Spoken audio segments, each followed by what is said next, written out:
Champions, welcome. The squares have aligned and bingo is nigh. It's time for Elden Square Season 3 action. Introducing first, fighting out of the red corner, we have a team of rookies looking to take their place in the open division. In the base game, we're gonna have a man who's grinded relentlessly to be able to play this format to the highest level. He continues to work hard every single day to refine the craft and become a true bingo artiste. It is none other than KChewy and his teammate. Someone who has been playing base game bingo for a while, but has stepped up for his team to take on the DLC in the Land of Shadow. He's put in hard work and effort here, and he's looking to put that all on display up against base mommy and daddy. It is none other than KC Brazos.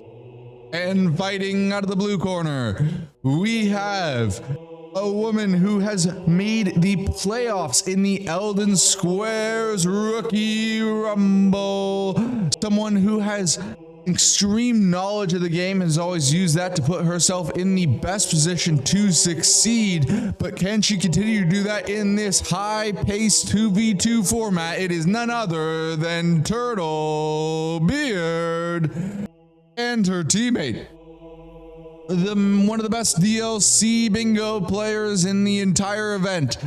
Someone who has become a true specialist in the craft and understanding the Land of Shadow. It is none other than Noya, the Wild One. Now let's get ready to run that board and square off. All right, Jay, you ready to go? I'm ready. All right, and here we go. Let me just make sure I have the Crucible square set. We don't fuck this up. All right, we're good. All right, here we go. Jay, center square prediction. I think I'm gonna go with clear a DLC jail.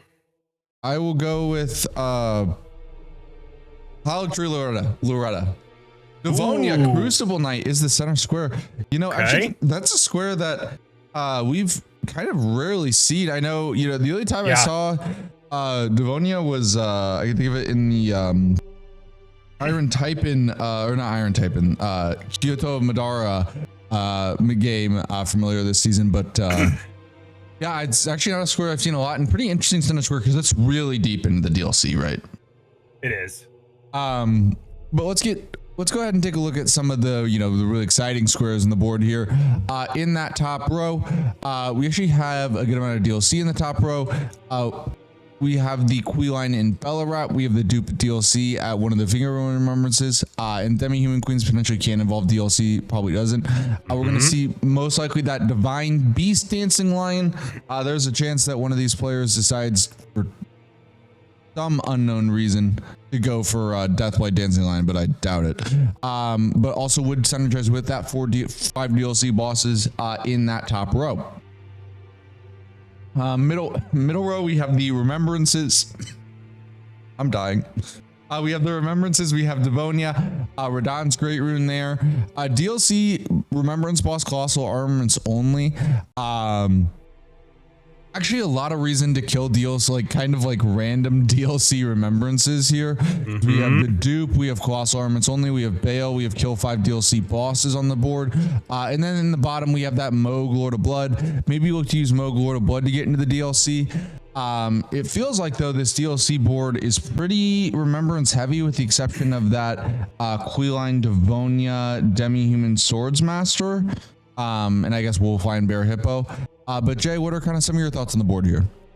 Yeah, you have a couple of big money base game squares who's that one could go for. You got to obviously have the confidence to do it a little bit more big, but get into Altus and get that Misbegotten Crusader, as it does drop big money. It's on that diagonal. Moog is a shout here. I don't see Blood Tax Ash of War, which usually players love to do that to go into Moog because you get that 50k rune and set up. So definitely some plays here that we'll see. 3 tunnel or precipice who's Makar looks like it could be a good way into Altus to unlock those snowfield mountaintop concentrated graces. As far as the DLC, I see a lot of different options on how Noya or KC could do it if they decide to send the Renala Godric. And I would say that you would really need to work out with your team or what your opponent has marked. But a couple of those options is if you get a weapon with wild strikes, what it looks like we have Great Axe here, I see in Noya's screen.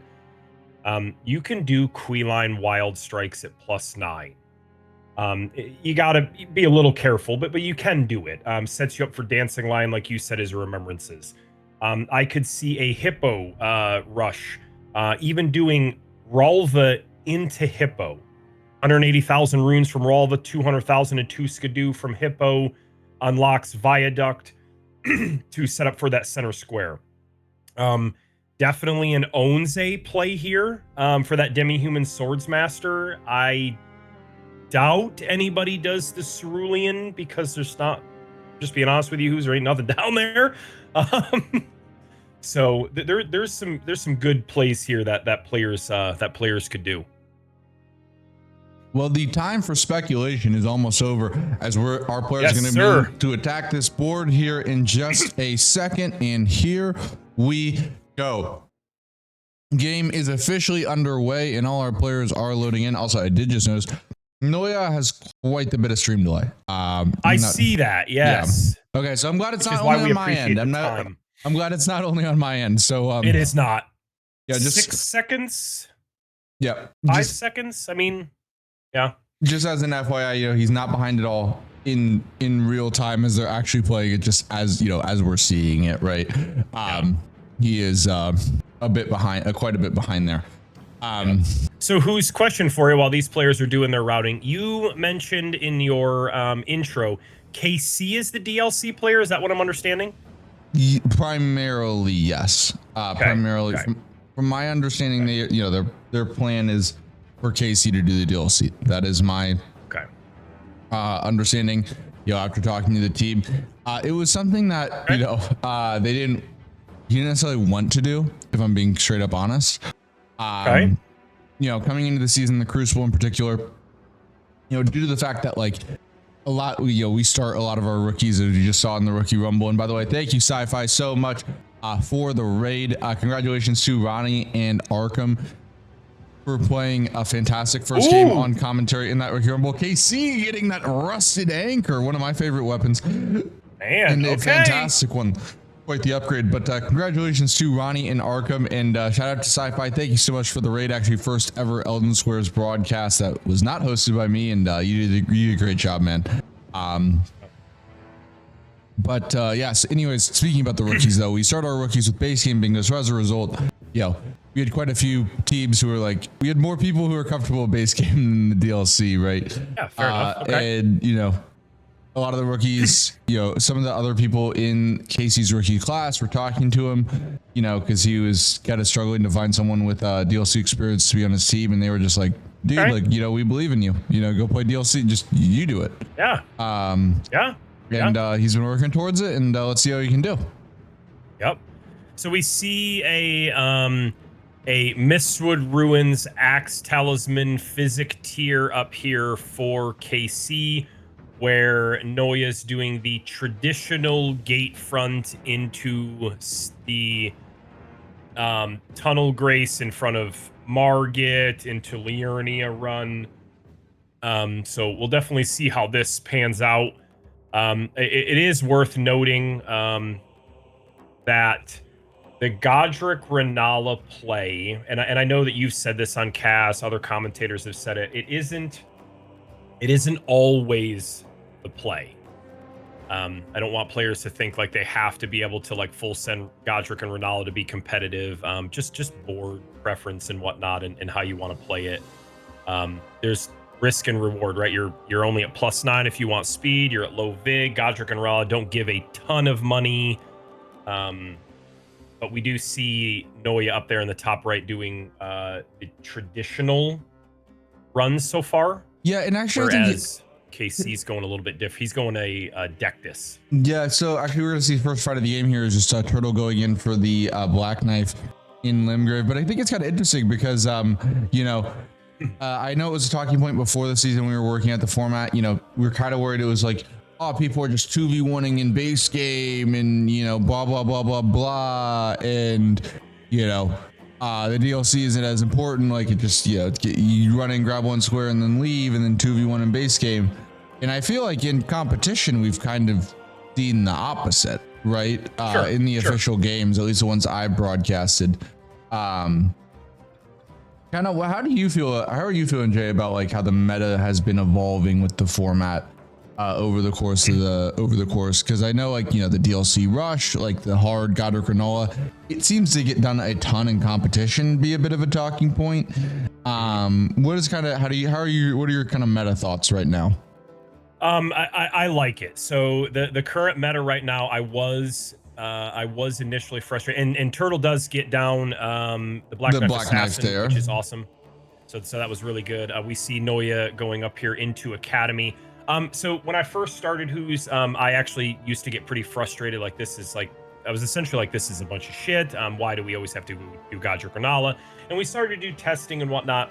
And what it's done is it's evolved. It's actually made the base game player have to play a little like harder, more competitive, like and a lot of them are just doing really well. I think the format is harder for the base game in almost a Academy skip there. Sorry, I got sidetracked by Noya.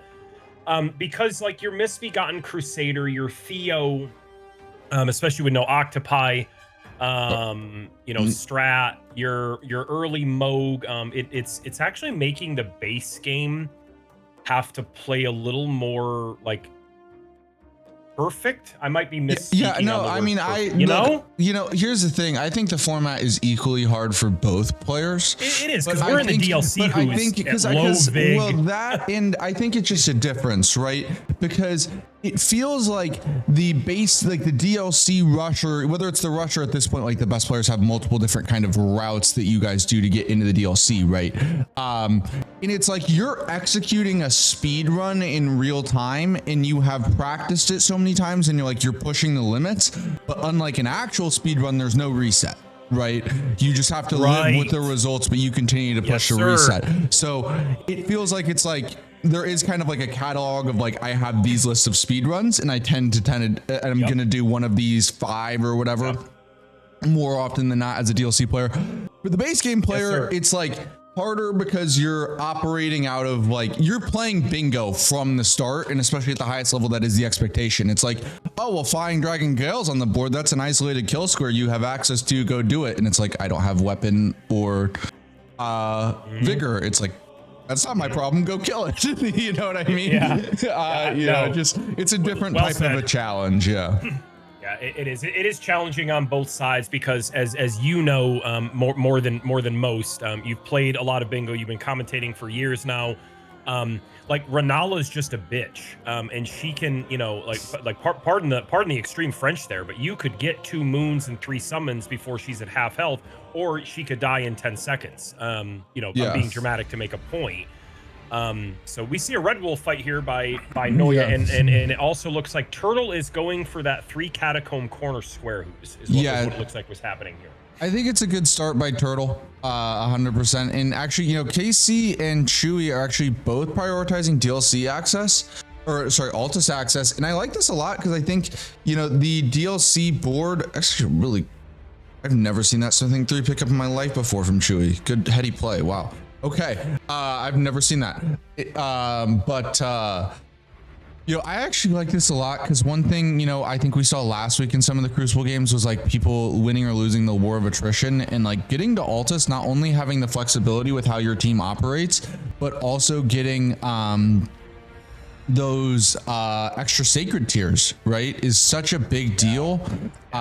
It's very nicely done by Noya there, but I think it's something we don't talk about as much like in the Golden Order or whatever, because it's like, oh, it's not optimal, blah blah blah blah blah, but this format's fucking hard. Like, people die a lot, it is, and man. I will fault absolutely no one for saying yeah, I can use a little bit better flasks. You know what I mean? Like this format's brutal.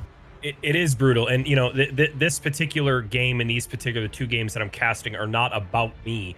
But I will take mention that, like, the 2 games that Rambler and I lost were... Turtle got no war against the duel. They killed each other. They killed each other.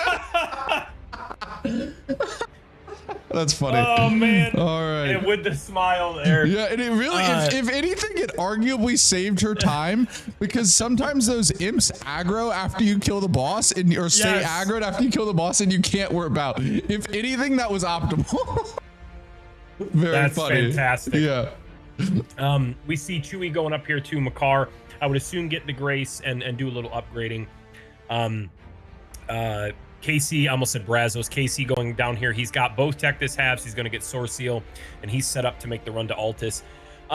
The 2 games that Rambler and I played, like they both came down to one mistake. And you know, I know Rambler's like very hard on himself. He had a tough time there with Bofa, and I get it. But it's a 2-way street. It's a team game. You know, Yibi and Thomas played extremely well. Shura noticed the line. Shura is so intelligent that like he knew that like they were losing the game and they had to make a play. And I don't know, and I've had talks with Rambler. This whose is right for anybody like actually wanting to maybe get into this format. This format is so hard, and I've never been more happy. Maybe happy is not the right word, with 2 losses. Yeah. Like, we didn't get blown out. You know, I go for ritual pots instead of going abducted yesterday, and we win the game. Yeah. Like, so mark it down for Noya there. Yeah, Noya gets market down. We got the first kind of major fight here for Team KChewy, KChewy, as they go ahead and fight Magmore and Makar. This will give Chewy into Altus. But, you know, I think it's one of those things where like you're seeing a lot of mistakes. But I also think this is kind of the first bingo format that is really designed to make the best players in the world look bad. Like it's designed to be hard as shit. Really well said. It's designed really to be like hard as shit for the best players. It's like, you know, like the only way I love it without being like, oh yeah, just like play the entire game +0, bro. Like, you know, like just ridiculous stuff, right? Within keeping in the context of good game design. Yeah, but this is a big fight here, I think, for Chewy and KC. You know, first time on broadcast this season. Noya and Turtle, you know, it actually, I don't know. Have they already played their other game today or other game this week? KC and Chewy? No. Yeah, so actually, yeah, very early on the season, I think getting that first kill through the board. Turtle. And Turtle does get the mark there with the 3 catacombs. But yeah, I think confidence is so huge, particularly early on in the season. You know, for KC and Chewy, it is their first time on commentary. And you know, it's a good fight early on for Chewy here. Let's see if he can close it out. Of course, I say that, and now I'm terrified he's gonna die. I say nice things, and then I'm like, I've just delivered the kiss of death. He does get clocked. Come on, heal. Do not. Makar, be nice. Be nice. Be a good boy. Please. Be a good boy. Good roll. No, bad. Bad dragon. Bad. Bad dragon. Why? Yes, huge stagger. Come on, Chewy. Come on. That is a big stagger. That is a big stagger. No. Get some stamina. Yes. All right, let's go. Good job, Chewy. Good job, Chewy. I was fighting for my life there. I thought I was going to curse the shit out of it. I was so scared. So a couple things that I'm seeing here is Chewy's in Altus. KC is not far from Altus. Just has to run up past Horfrost Stomp, get into Bellum, and make that run up there to the Dectus which is some time. We see Noya here in Godric.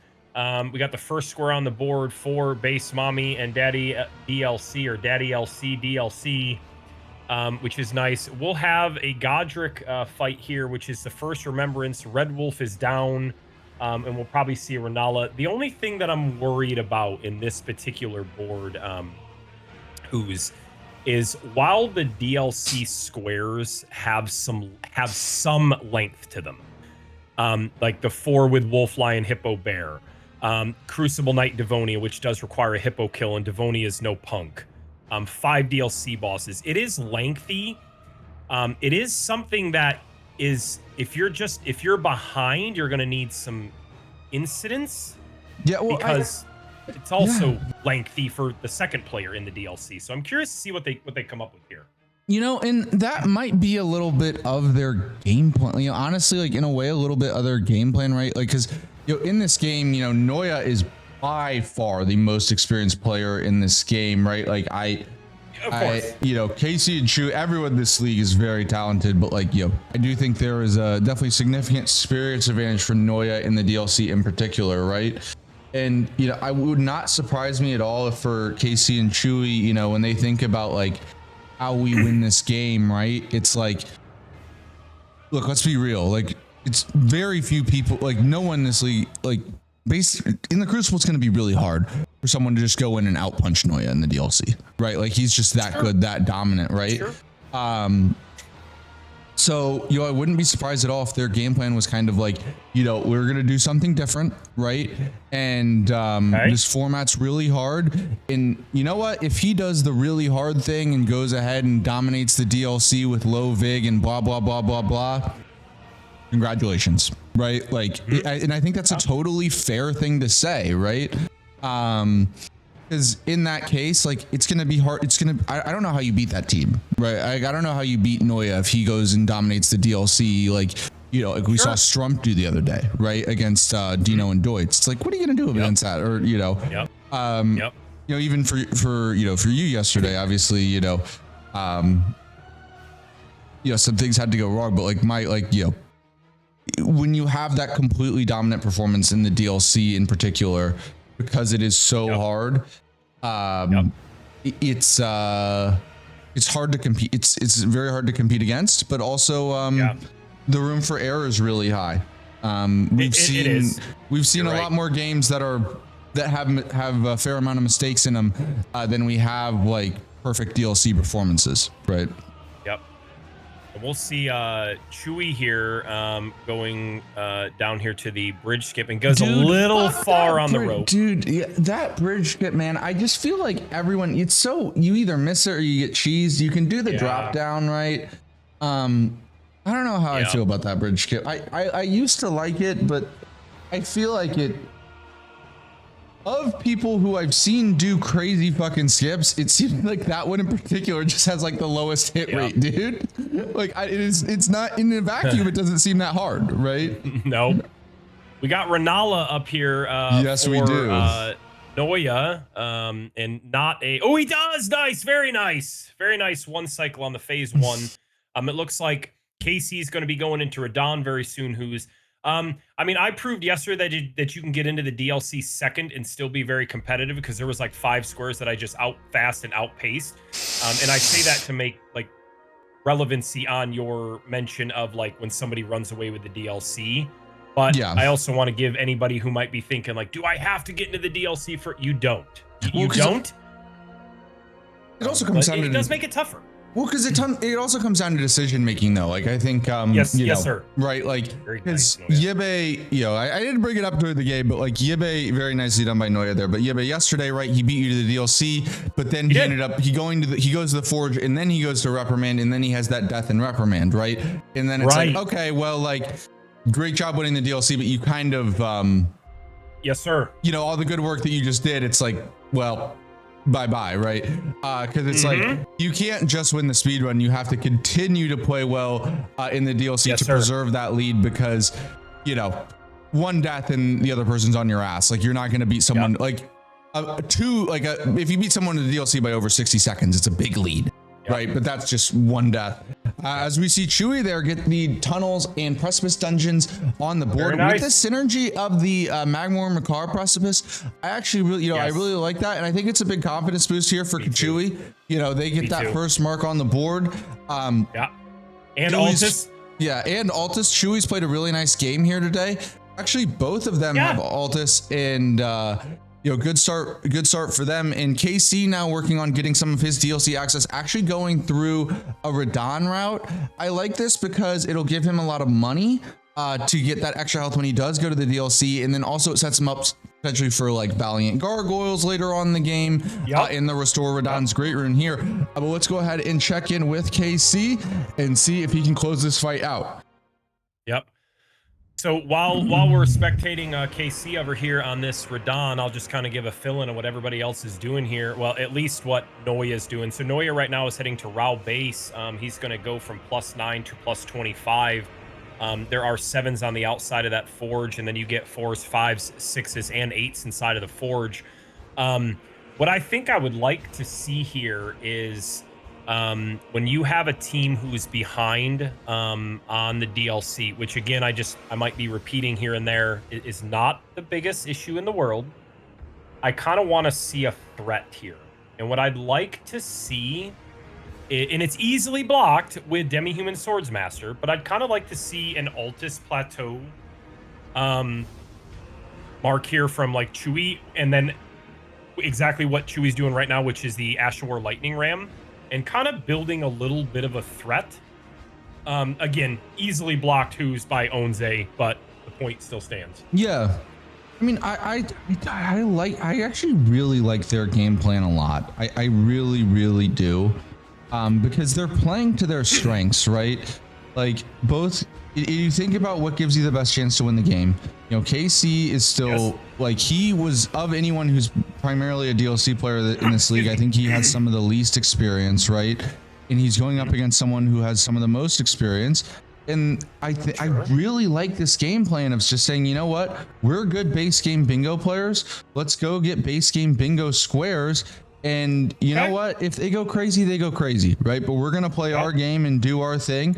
You know, we're both going to get squares. We're going to get good pace. And also, they're going to apply pressure, right? You know, having both players getting squares early on and potentially jumping out to an early lead here is very important. Very nice kill there by KC. You know, I feel really good about KChewy right now. Like I actually really do. You know, I think from a pure strategic standpoint, you could say, you know, obviously I do think the advantage is with Noya and Turtle here, but I feel like they're both playing good bingo so far today. You know, I think we're in, you know, for potentially maybe an upset or a much I think Noya and Turtle are going to find themselves in a lot more of a fight, because if you look at past experiences, right? Noya more experienced, Turtle, you know, finished higher than both of them in the rookie rumble, but their KChewy look really good today. Yeah, no, I would agree. And what's nice about if they try to push a little bit of this this row 4, they being KC and Chewy, if we do the Lightning Ram into the Altus Plateau Mount Gelmir Hero's Grave with Red Wolf, it's not going to break Noya's heart to go in and do Onze. It's a Demi-Human Swordsmaster and DLC boss. But what I like doing, is making my opponent do something they didn't really want to do just yet. But if I'm being devil's advocate to you, and sometimes commentators do that, and that's a good mark for, and I was counting, by the way, KCchewy, not out loud. I should have been counting. Is we can't, what Casey and Chewy cannot do is let Noya live in the DLC forever. Yes. So they're gonna have to contest at some point. There are too many DLC squares on this board, right? I guess the other thing that, like, one of the reasons why I'm so like jazzed about this and kind of excited about it is, like, you know, I think one of the things the rookie rumble teaches you, and just playing bingo in general, right? There are some people who from Jump Street, like you have, you know, Nartok, Nexus, people with like competitive backgrounds in other games, you know, Dino, etc., who they just jump in and they're just like, what's the meta? Learn the meta, blah, blah, blah, blah, blah. But I feel like KC and Chewy have made a game plan that you know, caters to their strengths, right? Like, maybe it's not the ultra meta, you know, best game plan in a vacuum, but it's the best game plan for them. And I think that's really cool to see, because so many teams are just going with what's meta in this, you know, young format. Yep, and I think what we're seeing here by Noya is Noya's going to go in and kill Hippo, and then Noya goes down from the Furnace Golem. And this is what I was saying, right? Like little shit like that, right? Obviously small mistake, but the DLC is very hard. KC and Chewy just saying, you know what? We'll let Noya do that rush, and if he makes the play, he makes the play. Good on him, right? But you know, if mistakes happen, they're gonna lose time. We're not. We're gonna play a little bit safer, and I like that. And to your knowledge, does Turtle have a better weapon? Ellie brought it up in chat, and I see Turtle just rocking broadsword here, and I have like no idea. Ellie. KC got Rusted Anchor from the Great Axe check in Limgrave. But I think what we're going to see here is we're going to see Noya do a Hippo play and try to get that center square of Devonia, which I don't hate. I think he's going to be happy to see the Radahn's Great Rune here. Yeah. I'm also waiting for this Furnace Golem. Okay.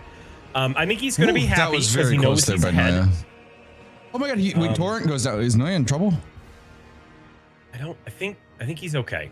We didn't start the fire, but the Furnace Golem, he was always killing. Do do do do do do do do. All right, and there goes Radahn's Great Room. And actually, you know, 3-1 early lead there by KChewy, right? Like I said, you know, I think this is a game like coming in just based purely on previous results, right? Noya and Turtle were the team with the more impressive experience and past results, right? You know, they come in here, and I understand there are reasons for it to be positive, right? Noya knows that he's alone in the DLC, but they're getting punched in the mouth a little bit. You know, they're down 3-1. I don't know if this was on their bingo board coming into the match, right? And let's see how they respond. Yeah, so I'm interested to see how this plays out, because you got to look at it from two aspects, right? And like the Golden Orb players, we have played with each other, we've been in voice chats with each other, and we think about these things and we talk about these things. Is Noya and Turtle, it might be a double, like, I love it and hate it. And here's what I mean. Noya and Turtle might be like, awesome. So KC marks Radahn's Great Rune at 25 minutes. It's likely to believe that that's not the second remembrance to get into the DLC, which if they know that, believe that, whatever, they're absolutely right. Yeah. But at this, so like Noya's probably like, okay, I'm in DLC alone. I've got a little bit of time. Let's get some talismans. Let's get my upgraded weapon. Let's get a good patient Hippo fight to set up for the center square. The other half of that conversation could be, Turtle, you're alone right now, and I don't have Altus, and they both do. Yeah, like because here's you know what I mean? Yeah, because here's the other. You know, we've been focusing on KChewy's lack of DLC, but like let's talk about this. Chewy's about to get a Somber 9 weapon, right? KC already has killed Radahn, has a decently upgraded anchor, and Turtle has very limited map progression and a broadsword, right? It's like like you know.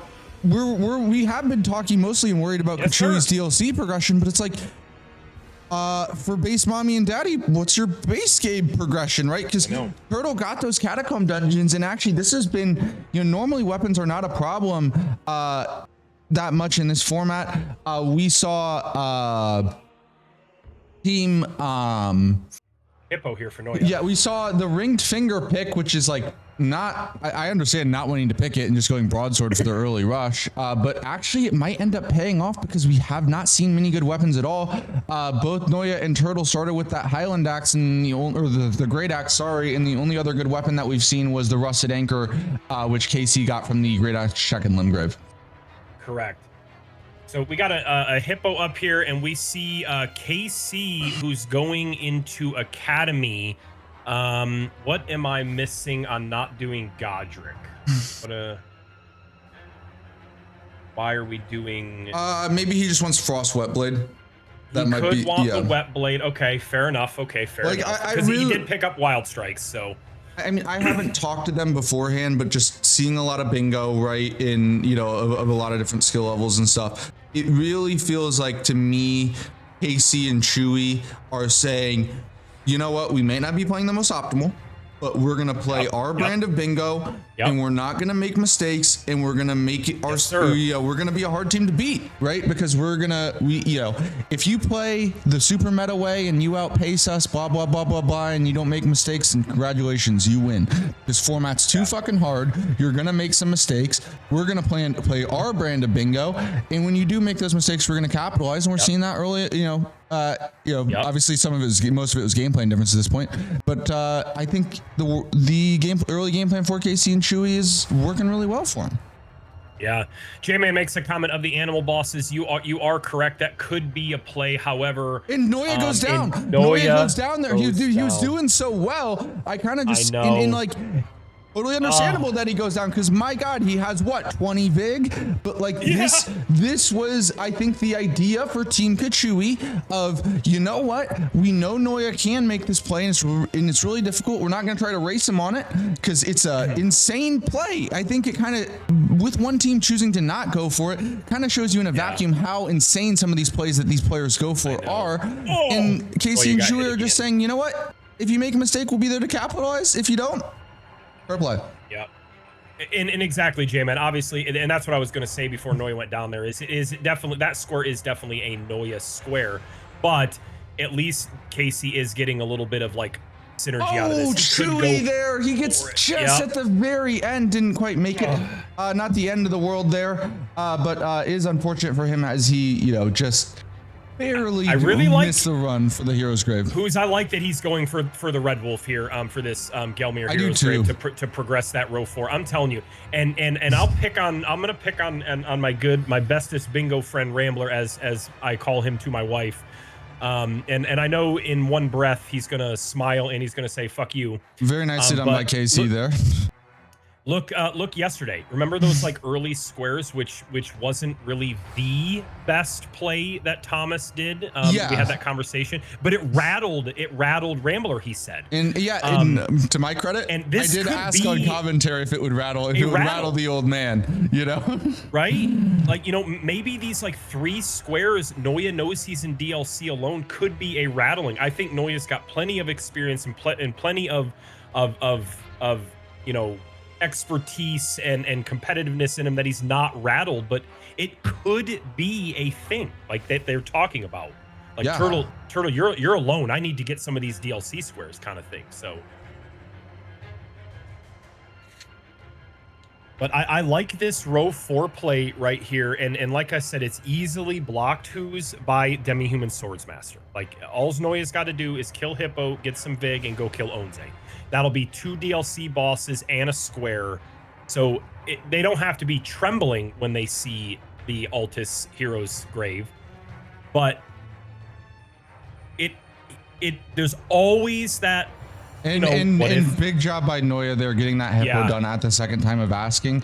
I think that was a pretty big moment because I do think it's one of these things where it's like, all right, you make one mistake, he got kicked by the Furnace Golem, right? Then he dies.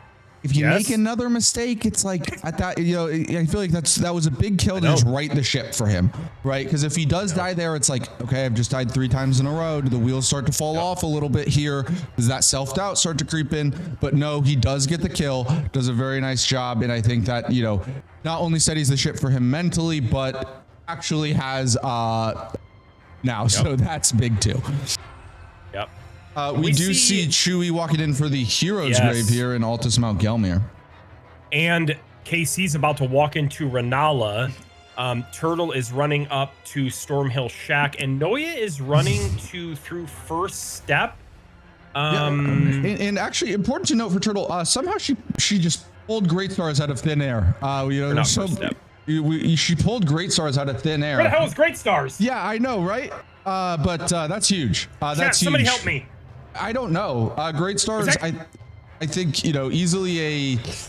I would say Great Stars for me is around that, top 5, very much in the conversation for top 5 smithing weapons in the format, right? It's really, really good. So huge for Turtle. What does Noya? You get Viaduct, and good Red Wolf. Very nicely done by Chewy. Very nice, very big by Chewy. And Red Wolf goes down. Now it's time for Renala. As we will check in here with KC as he, bullies the poor woman. Yeah, KC gets dogs. Be careful, KC. Be careful. And Renala goes down. Very nice. Okay. Yep. Very nicely. So I got a couple of questions. The first is, Where the hell was Great Stars?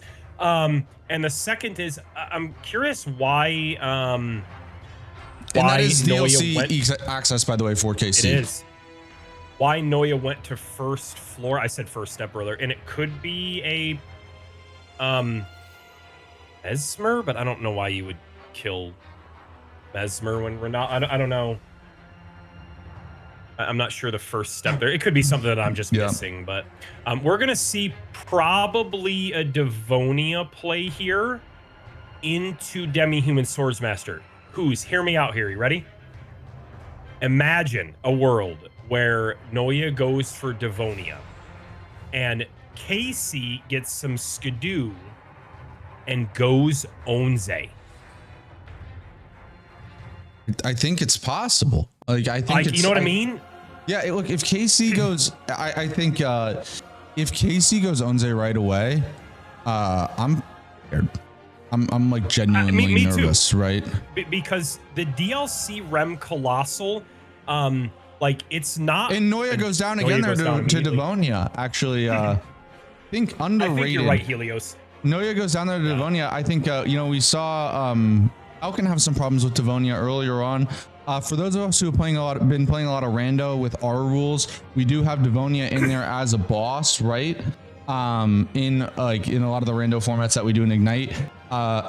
Unfortunate, that was Chewy goes down to Smaragd. Yeah, that was Chewy got hit like very like strangely hard. But you know, I think Devonia's not easy at all. Like it's just because Devonia may not have a boss health bar, but there's a reason why she's a square. Yeah, and here's where I'm just a little worried, and I might be being too worried, because Casey still has to get stones to upgrade the weapon. Like he's still got to go to Reprimand and blah blah blah. I get it, it's time, but the worry in me is this: Radahn's Great Rune was 24 minutes, so it's been 11 going on 12 minutes since that, and it doesn't take that long to run through Stormhill Shack for Godric. I know that he didn't do Godric, but it doesn't take long to go through Godric, and like you can do Onze right away. Anybody can. He is actually a much easier boss where he belongs than in Rando. Yeah, because his scaling is much lower in the DLC. He's actually like, I remember doing when I was doing the DLC boss rush, in terms of the actual scaling number on him, he's one of the lowest scaled bosses in the entirety of the DLC, like top 5 low, like bottom 5. Yep. You know, in center square is good to get, right? Center square is fine to get. But you know, if you happen to lose the Demi-Human Swordsmaster, you're like kind of Noya goes down again there, sir. Right? Like I think you know, I have massive respect for Noya. I think I think we're very surprised to see some of the deaths early here, but I think it goes to show you, like, this format, especially in the DLC, it is so hard, right? It is much, you know, especially at the start, it is it's a very different game than like purely DLC bingo, right? I think you would agree if I think you would agree with that, right? And another death there, like that, you know, we don't expect whatsoever. I mean, even after the hippo runes and all those skidoo, he's still 2-shot. Noya's got to leave because like you can't hold on to that Onze too long. Yeah, and he doesn't know that Casey's like doing the upgraded weapon and whatnot, which is what he should be doing. We see Turtle here fighting Tree Sentinel and Limgrave. She's working on the 6 bosses in Limgrave. And then I believe we see Chewy, and yes, Chewy is going to go secure that Dragonheart ball. 4 Dragonheart bosses, which will progress. It'll activate, for lack of better words, another column and another bingo threat for you know, I will say that was Casey and Chewy. That might have been a big square. I don't know exactly what Chewy's count was for Limgrave bosses, but a little bit of a snipe there. I know Chewy had done more than a few of them. So I think that's a really good square for Noya and Turtle here, because it does just take a little bit of progress away from KC and Chewy. But on the other hand, you know, I wonder if you start to get ideas of like, maybe like if you like that 2v1 in the base game, right? Because Noya or Turtle, by marking Limgrave bosses, maybe says like what's her later game progression in the base game, right? And Helios is right here. Devonia does drop a Colossal. Obviously, he's got DLC bosses on the board. He could go kill a couple of bosses for some money, like Ralva. That drops 180k. If he wanted to, he could get the Golden Horn Tender by the Pot Guy in Morth Ruins, you know, to get, you know, a little bit more money off of that Ralva kill to progress a square. So that's a good shout for sure. But the Dragonheart bosses is going to be really good to progress column 4, shut down the row 5. But I'm very interested. I'm kind of keeping one eye pretty close to KC, because I'm curious of his first play in the DLC. And I just am not. I'm not going to be surprised if he goes Onze. I don't know if he knows the jail. Noya is out of heals. Pretty much him and Devonia are both low. And he goes down. He goes down again. He goes down again. I mean, this is. Look, I still have. This is not indicative of Noya's talent. I think it's a rough day to hit for him. It happens to everybody, right? This format's really hard, but I think this is working so well for KC and Chewy, because their idea all day has been, we're playing to our strengths. We're gonna try to minimize mistakes. If you guys want to go super crazy, do it. But you know, hope and you know, when those mistakes happen, we're gonna be there to capitalize. And And I think we're seeing, a little bit of a row 3 here. And Casey and Chewy can't see this, but you and I can, and so can everybody. Dude, Noya goes down. Noya has to be on full fucking tilt. I know.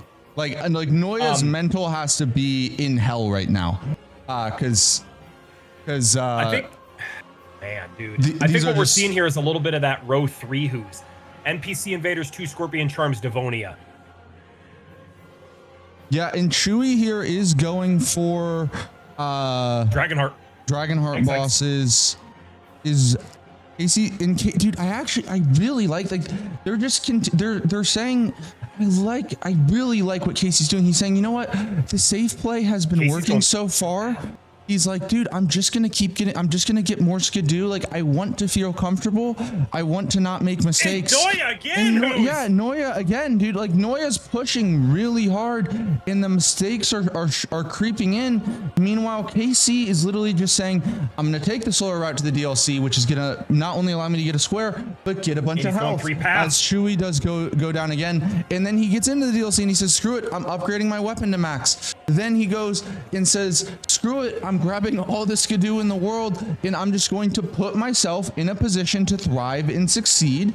And really happy about it. He actually is going. It looks like he's going Queeline and Bellarat. Yeah, a little error here by KC not grabbing 3 cross with Demi-Human Swordsmaster on the board. I know that you can do it with South, but Noya again. My God, man. And the other thing, though, I know we were talking about the Demi-Human Swordmaster, but I do like the Queeline and Bellarat play a lot, because I think that, you know, look, Chewy's been doing a really nice job so far in the base game. He has a +9 weapon in 3 squares already on the board. He's beating Turtle soundly in the base game right now. And I don't mind the play of just saying, you know what, rather than like attacking Demi-Human Swordmaster or something, it's like, let's go do Queeline and Bellarat. I can then go kill a Dancing Lion. I could then dupe that Remembrance, right? There's 3 squares from me. All of a sudden we're at 7, right? Yep. And you know, when Chewy gets Dragonheart bosses here, that's 8. Turtle here going for the Scorpion Charms.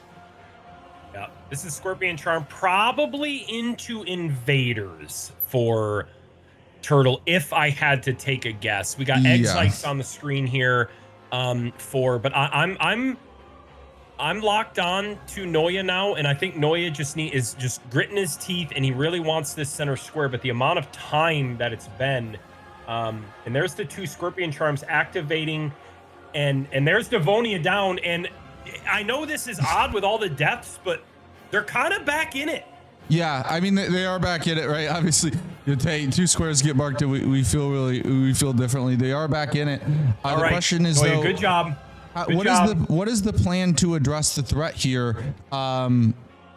And can he get away with it, or will it be too little too late? I wonder if the initial idea was you get the Colossal from Devonia, you then use that Colossal to kill the Dancing Lion, you double mark DLC Remembrance Boss, Colossal Armaments Only, and Dancing Lion, and set yourself up for the dupe at the Finger Ruins, right? But KC already in Bellarat, right, might be taking a lot of this away.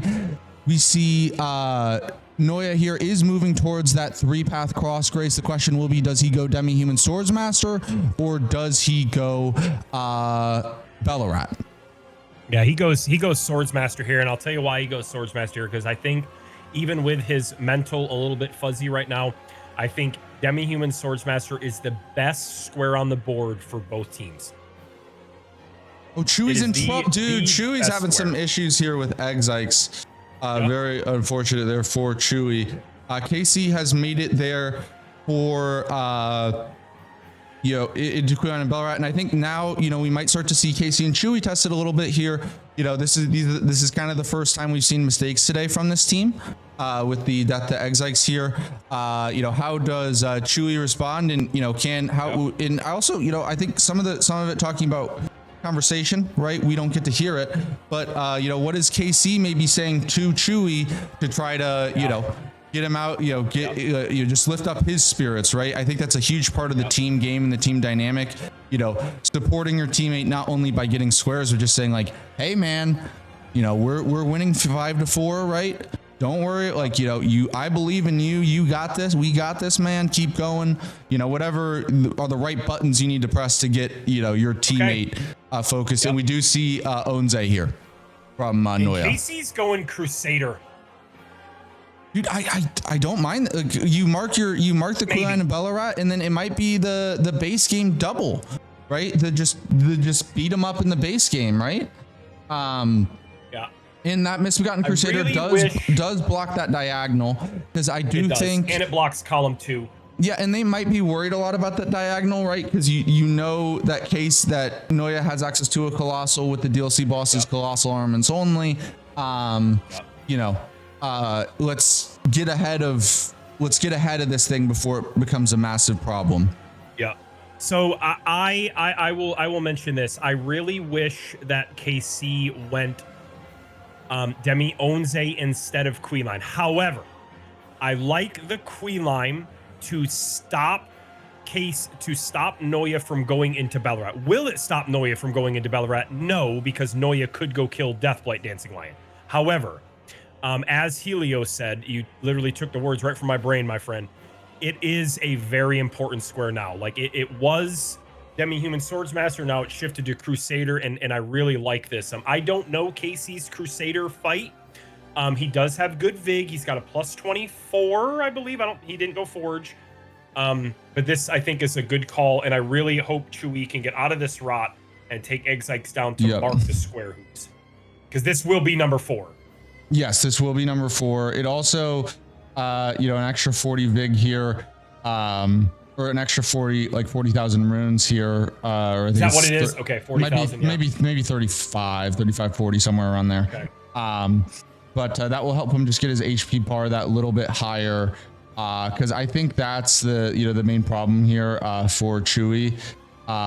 We talked about how they've been playing safe all day, but Chewy did go. This is not an easy amount of Vig fight Exikes with. And let's go ahead and go full screen with our 2 base game players here. We see Turtle here going for the Tree Sentinel duo, looking at the duo trio bosses. This might be a 4th screen. Who's? This might be a 4th screen actually, because Casey's running through the Crusader, and Noya is in on Onze. So let's go ahead and go to that 4th screen here. Yep. Yoda's being bullied here by Wild Strikes. Careful! Oh! Woo-hoo! But Yoda strikes back. However, Noya uses the Force to survive on 1, but it is not enough. Yoda stops using his Force powers and instead switches to his lightsaber and takes Noya down.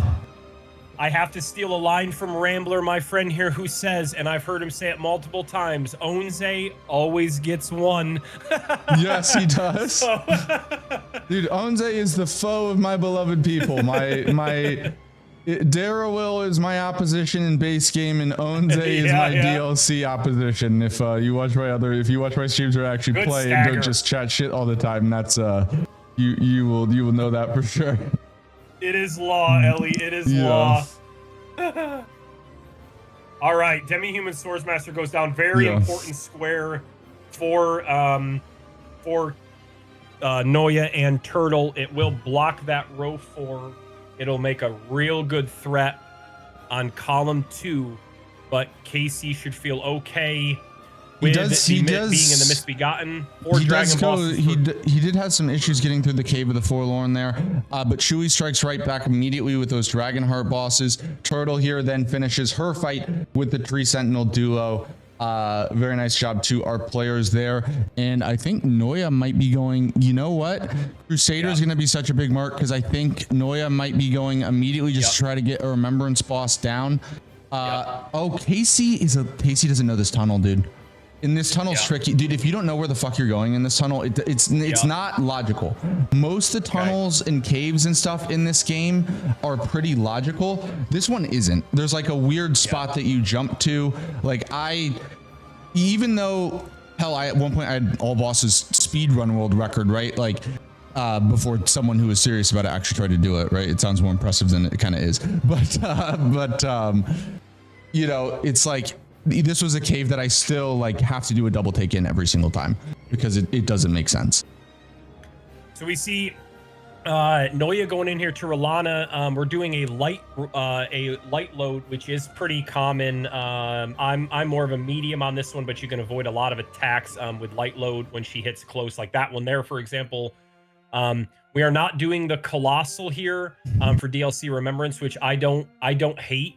Even if Misbegotten Crusader gets marked by KC here, this is still a good boss to do. Yeah. There's dupe on the board. There's 5 DLC bosses. And there is 5 different remembrances. This is a great play from Noya. Like, why try to spend all this time to upgrade the Rotten Great Axe? Just go kill Rolana, get some runes, get some progress towards squares. I like this. Yeah, and I also believe this is, you know, a boss that he's pretty comfortable with, right? Yes. Yes. You know, good for him to just like see the ball go like he's obviously marked squares on the board, right? But you know, for his standards, a little shaky today. And I only say that because of how much respect I have for him, right? Yep. But see, if he's able to get the kill here first try, like see the ball go through the hoop very nicely, and Casey is in on the Crusader here. Oh, you're not going to be able to wild strikes this guy. Oh, but the Frost Proc.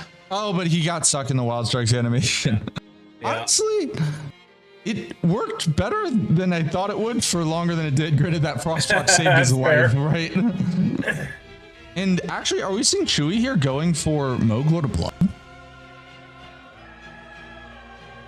Let's fucking go. I'm never upset seeing a Moog. I don't even care if Moog's the worst square to go for. I love seeing a Moog. Well, I mean, it does. It is from our perspective a worse square to go for because we know that Turtle's actively working on those duo trio bosses. But like that Diag could be threatening. I mean, yeah. Okay, you know what? That's a good point. Blender coming. Woo! Very nicely done by Noya there. Gets hit on one of the attacks, but manages to get out of it. So yeah, the start of it looked a little shaky, and I was scared, but he was able to pull it back together. That is such a sexy strafe, right? That's content. Casey's being too aggressive. Wonder again. Yeah, Casey. Wonder again for Noya. Well done. Noya gets through it. Let's see if he can finish this fight out here. Chewy is continuing to work through Mogwin Palace, and I believe Turtle only has one duo trio boss left. I think she has done the Demi-Human Chieftains and Limgrave. Very nicely done by Noya there. Good job to finish that out. Very nicely done. And you know what? Noya. Let's see if he can, if that just steadies the ship and gives him that confidence there. You get that. I think you're right. First try, right? I think you're right. We're going to see an ADM play here. We're going to see an ADM play here into possibly a Remembrance dupe. I don't know. He probably thinks that he can't hold it. And I think he wants to put the pressure on Misbegotten and force KC to stay here until the square is marked, which I think he would do anyway. Because he doesn't know where Turtle is, but... Well, let's go full screen with KC here. I think this is, he needs to come up big for his team here. Good job, KC. Good job. It feels like every game in this format tends to go this way, but KC, stop using the wild strikes. Oh my God, he got lucky. Yep. And Noya going a little bit of the long way. Noya, if you watch this back, as soon as you get the gravestone skip completed, you can just hang a hard right and jump up the rocks. How the fuck did KC live that? Ooh. You can just jump up the rocks to your right and not go as far if you happen to watch this back, Noya. Dude, those extra flasks are doing Crusader down hoops. Crusader down, very nicely done by KC there. Big square, but Turtle here immediately fires back though, and puts pressure on that other diag. Sorry, I got my colors mixed up earlier. I was talking about the Mogor to Blood as like a line for KChewy, but I got my colors mixed up. They need it for a block. That other diag is threatening. We have seen in the past, when you squares mark in a bingo line, right? A game that was close at one point can just jump to be somewhat out of control. Turtle here is going to continue, is actually working on the invaders here. He already has at least one with a Nastia. And look, Chewy, this is a big time play here for Chewy now. Yeah, this is a big time play, and we also see KC playing. KC's playing very defensive, and I don't hate it. KC is in my assumption going to Gargs. Yeah. And as Yibby said, Yibby is absolutely correct. Noya can for sure hold this dupe, and Noya goes down to ADM. Dude, you're slightly ahead of ever so slightly ahead of me. Oh, sorry. Am I bad? I go big screen. I was like, press the button to go big screen with him.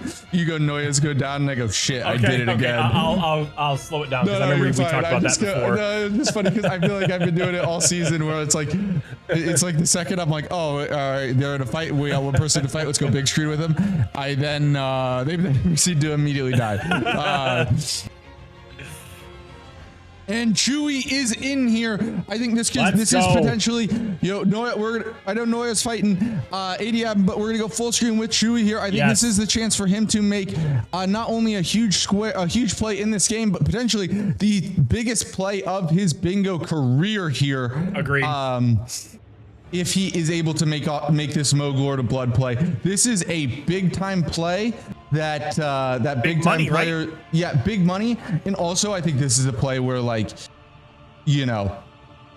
big time players make this play, even though it's so hard. And I think for Chewy, this would be a very a statement kill and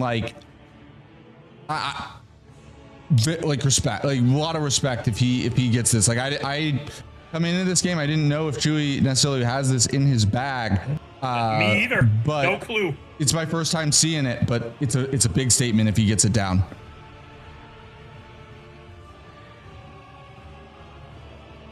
I think he's a little antsy, right? We see him he's a little he's doing a good job. It looks like nerves to me though, because he's getting a little out of just ever so slightly out of position.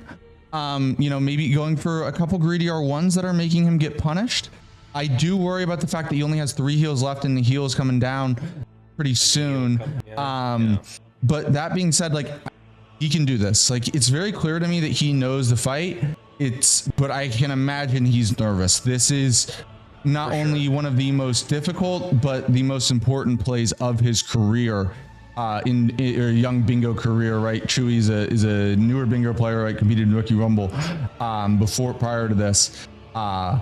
Mimic Tier goes down for KC. Yeah, I'm watching him fight it. He knows it. It's just about limiting them, not making mistakes.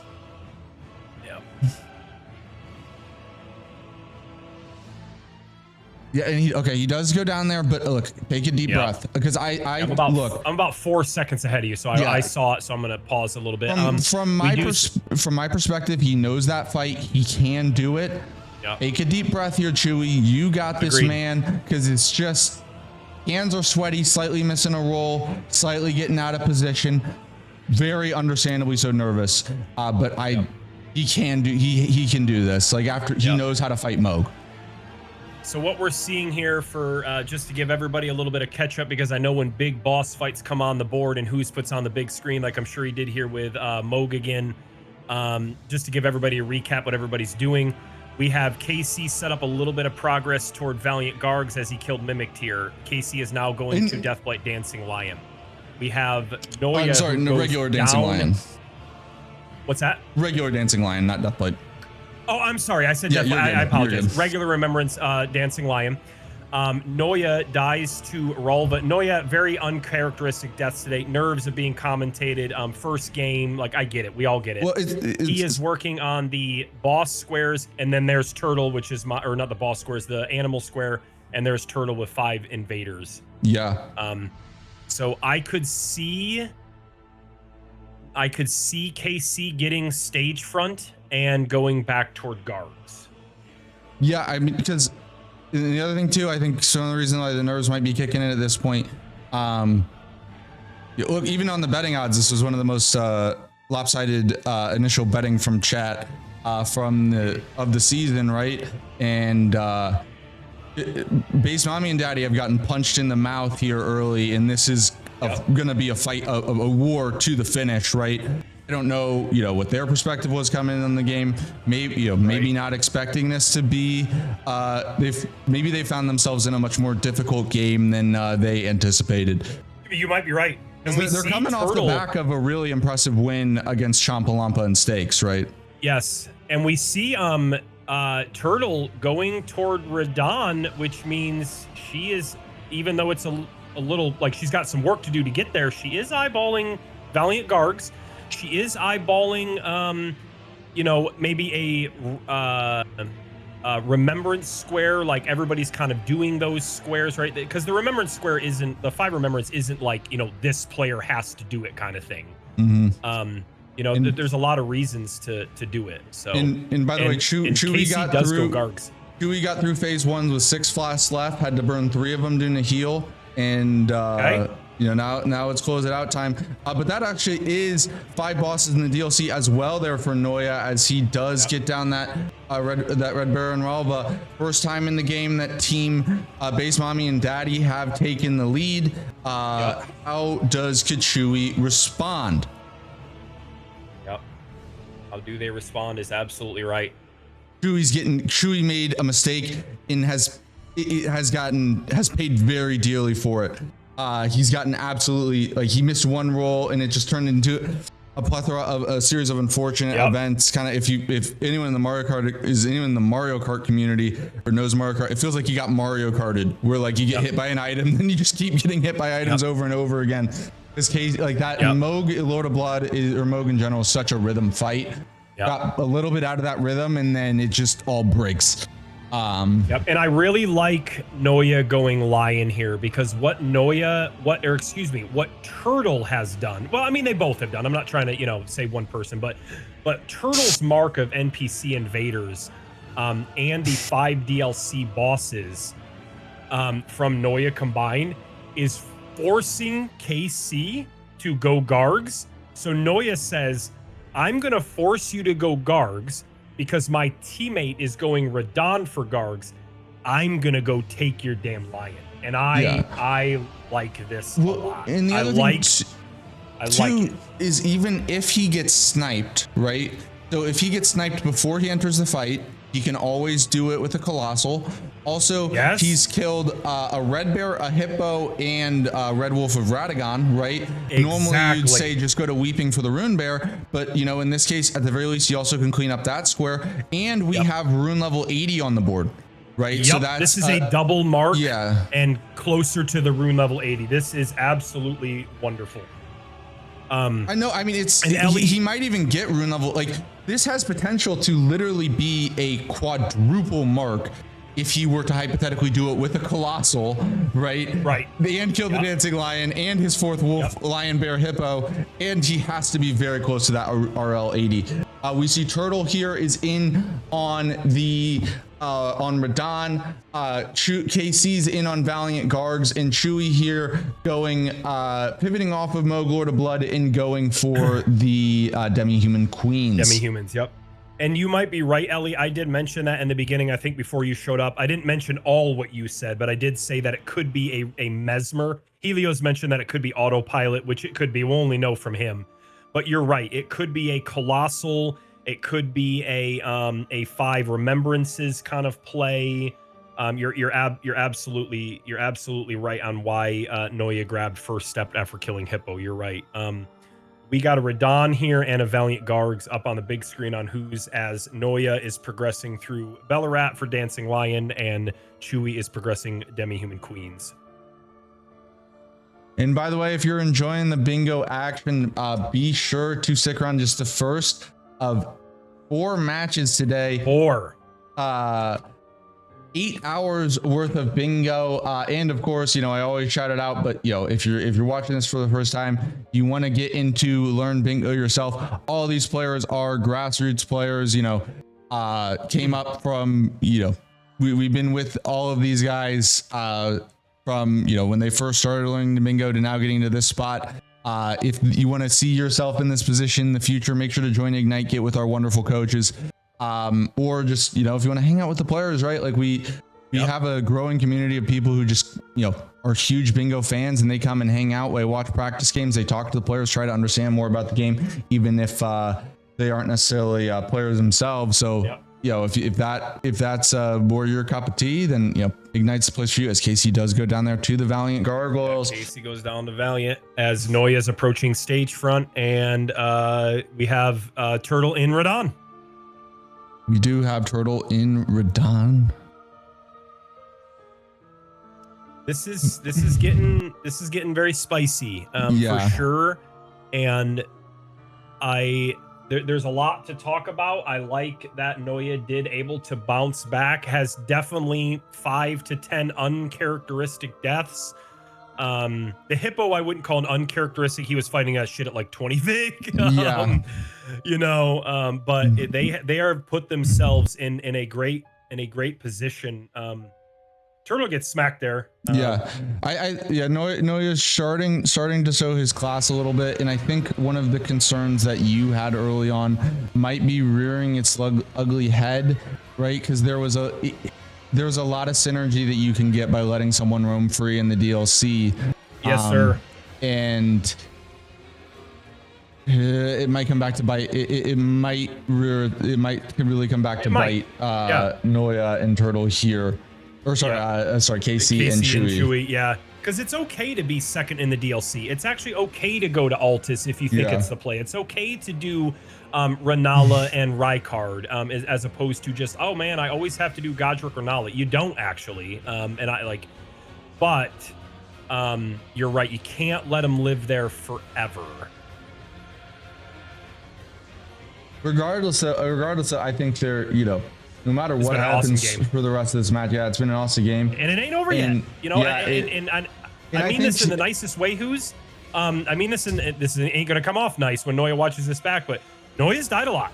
Noya could continue to die, so we never rely on that, right? Like Helios said it in chat earlier, like you never underestimate your opponent because that's how you get burned. But the other thing too here is I think no matter what happens, right? Like Noya and Turtle got absolutely punched in the mouth earlier in the game, and you know, and they are responding well. And for KC and Chewy, I think even no matter what happens, that early game was very impressive, and there are positives to build off of from there, right? And because there comes the double mark there from Noya as he gets that dancing lion mark as well. This is where I worry about, you know, is the pressure is really starting to mount. Well done, Noya. Right. Well done, Noya. And the question is, my other question too, is how close is he to RL 80? He has to be very close. Yep. And there it is there. There it is. Yeah. Yep. Noya Good there. call. Good call, Who's. on the rune level 80. I've totally forgot about that when he was going to Lion. So Yeah. I know you had said quadruple if he wanted to do the Colossal, but that was, and now he's just going to go dupe, and he's just, this is the play. He's just going to go dupe. Yes. Yeah, I think this was really big for Noya here. Yep. This is a nice job by Turtle there getting that Radon down. Because, dude, I have seen a lot of bingo players just like, especially really good players, which Noya is, right? And he's showing it now. Like when you have a shaky start, or just it continues, right? Look, I'm an Indiana boy, right? So if you know anything about Indiana, we care very deeply about our basketball, even though God bless our Hoosiers and Coach Signetti, as we are a football state now. Yep. But the one thing we talk, if you're in Indiana, every single person in Indiana better be able to shoot a basketball, right? And you gotta have that shooter's mentality. In that, this does apply to bingo. There is a bingo point here of I've missed. But short memory doesn't matter. I'm gonna make it the next time, and that very good resilience here by Noya. Yeah. And while we see some valiant Gargs here by KC, Ellie is absolutely right. For anybody who wants to do some optimization, if you will, which trust me, we are a little bit of a teaser about what I talk about in a pregame with Ellie that you may or may not see very soon. We are good at we're doing good at optimizations in this community in Ignite. What I want to say is that if you think that you can't even kill who's down there, damn. Yeah. If you feel that you can't even kill the Tree Sentinel duo the Tree Sentinel Limgrave at 50 Vig with 12 flasks, or with 14 flasks plus 12 with a plus 25 Starfist, Great Stars, whatever. Come to the community. We will help you. And then as you get better, we will optimize. That was a long-winded way to say Ellie is correct. The fastest way in this format to the dupe is going from Charo's Grace across the beach. It is the fastest way, bar none. But sometimes you just get into an autopilot and you just go the way that you know, and there's nothing wrong with that. TLDR on that is Ultra Sweat not happy with not taking the Ultra Sweat route, but if you want to be Ultra Sweat, come talk to us in Ignite. Yeah. I absolutely love commentating with you, man, because we always go back and forth, dude. Yeah. We always go back and forth. I think he was talking about me, Ellie, but I don't know, maybe not. I just meant in general because I just think it's funny, right? Because I thought that was very funny. You guys notice these little nitpicky things, and you're like, yeah. I feel like you got your pinky up as you're drinking your tea, and you're like, disgusting. And there's the dupe. How dare she not take the optimal line? So it is 12-8, and they being KChewy are definitely in a rough spot. You have to challenge Gargs because you don't know what Turtle's doing. You probably got to challenge Mo here. You just got to throw a Hail Mary, a football reference for sure. And Noya going to Midra for probably the 5 Membies. Yeah, 5 DLC Membies, yeah.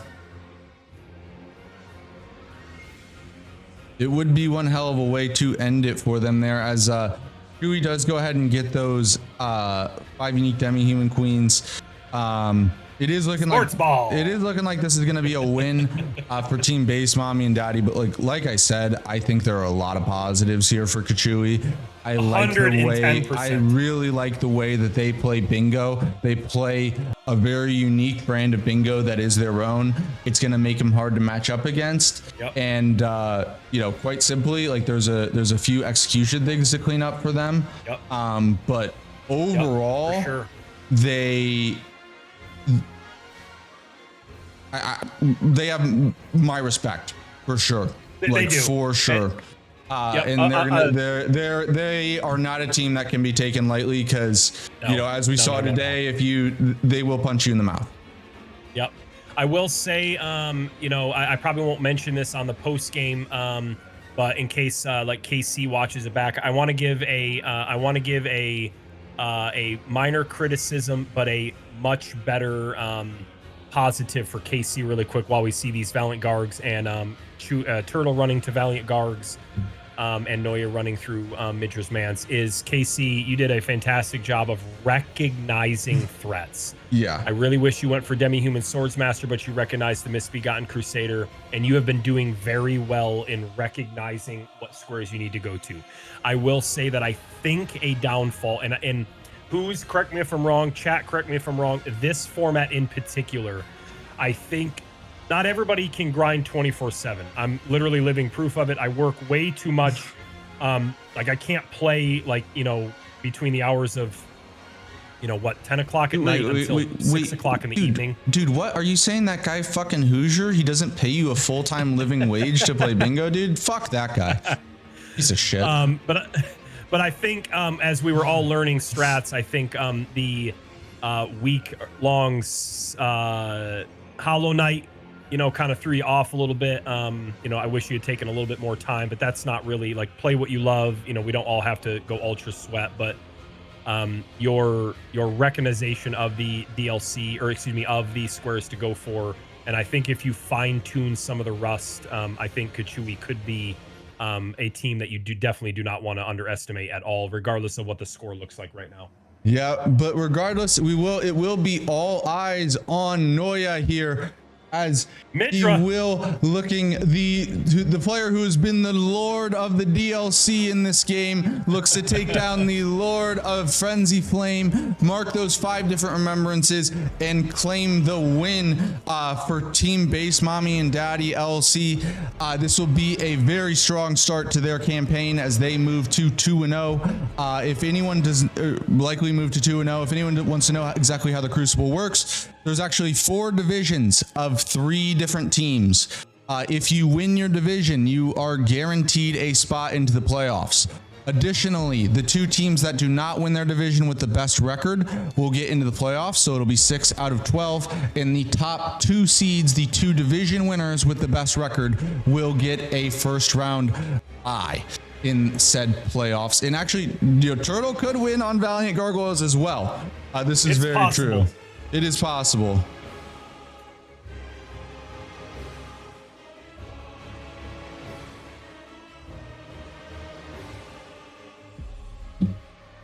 This was such a the score doesn't look it, but I'm telling you right now, this was just awesome to cast. And thanks, Who's, for asking me, because like the opening in this game was all like you saw it, right? As we're starting to get down to the wire here, we saw those opening big squares from KChewy. We saw Noya kind of off kilter a little bit, and it's just been awesome.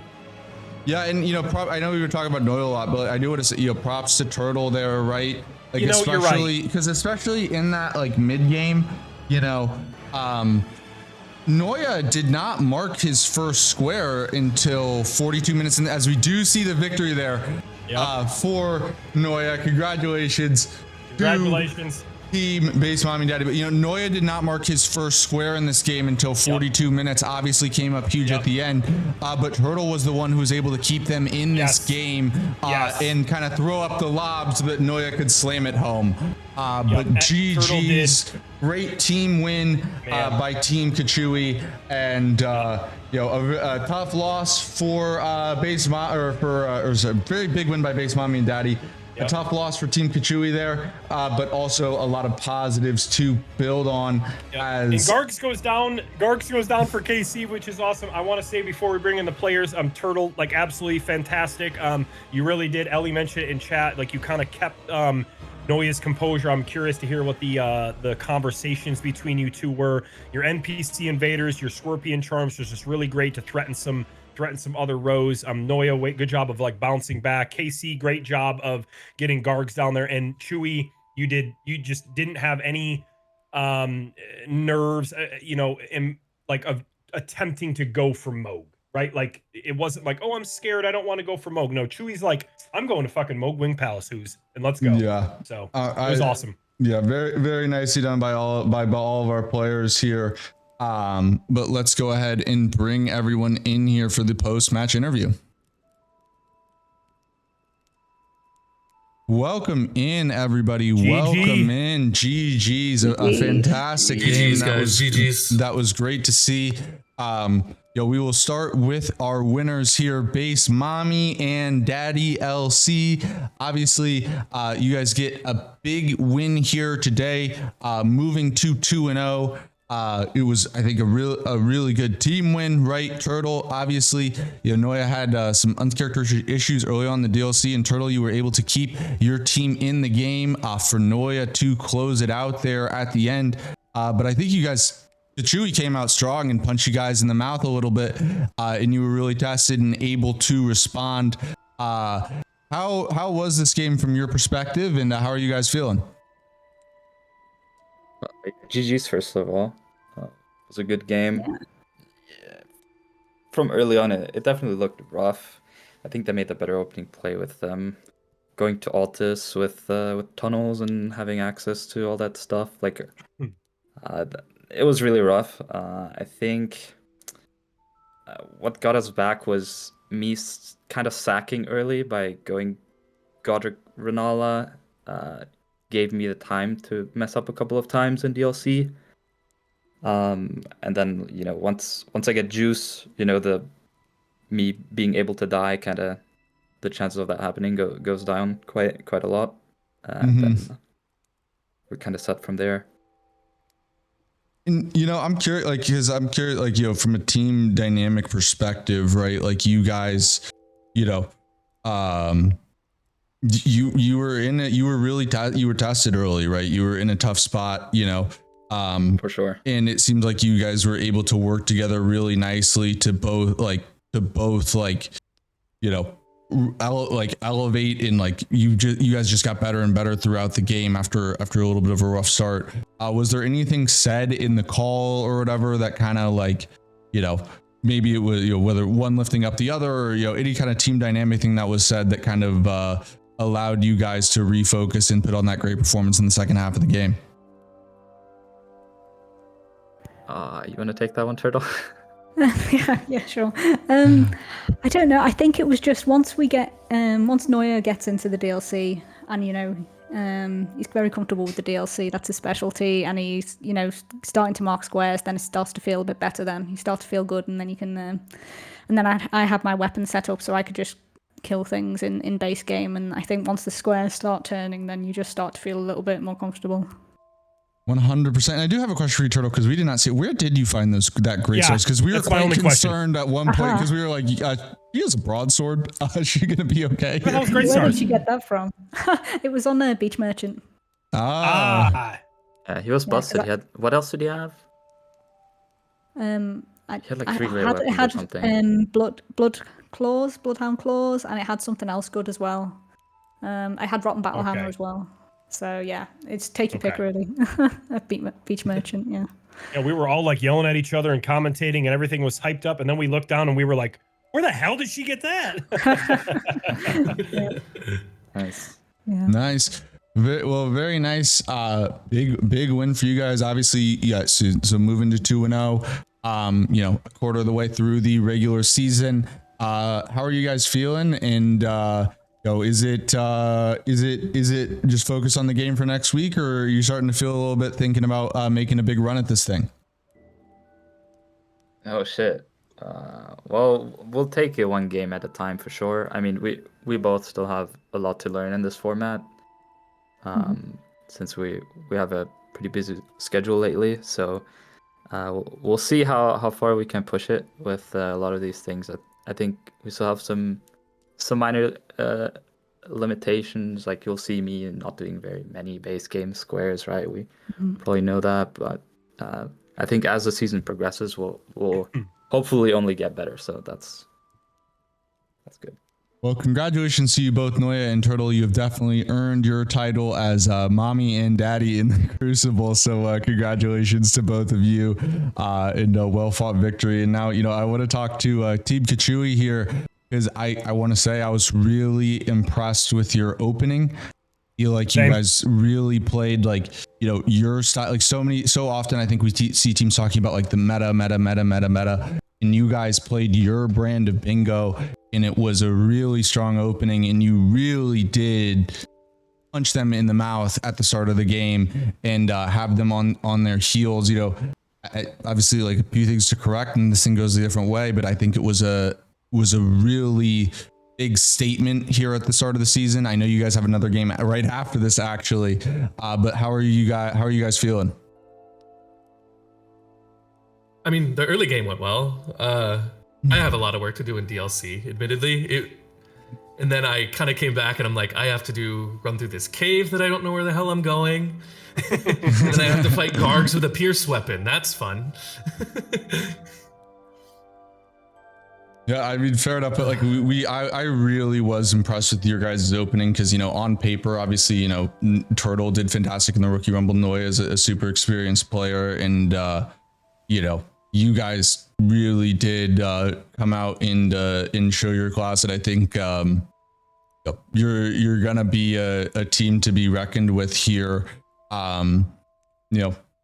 Good, best of luck to you. Obviously, in your next game, I know you have one right after this. If you have any final thoughts, let us know. But really, really nice job, guys. Very proud of both of you. Yeah. Yeah. GG. Anything you want to say, Chewy? No. All right. Well, Chewy, I will say, look, I would say to you specifically, man. I think, particularly with like the Mogul to Blood and stuff. You know how to do this stuff. Like I was very impressed, like with you, mechanically or whatever. You were making the right decisions. Just whether it was nerves or whatnot. Just missed the roll slightly, got a little out of position. Happens to everyone, but really, really strong performance from you guys. Yep. And I do believe you could play with the best players in the world, and hopefully that gives you some confidence, and you can continue to excel throughout the season. So with that being said, appreciate the hell out of all of our players. Chat, everyone, appreciate you guys all for being here for this wonderful game. Just the first of 4 here today, and we got a big one coming up right after this in the Golden Order, as we have ASIM and Nexus Team Tower Princess on debut. Actually, the last Golden Order team to make their debut up against Iron and Typin, the speedy boys from France. So we can't wait for that game. And Jay, thank you so much for joining me. Jay and I will be right back.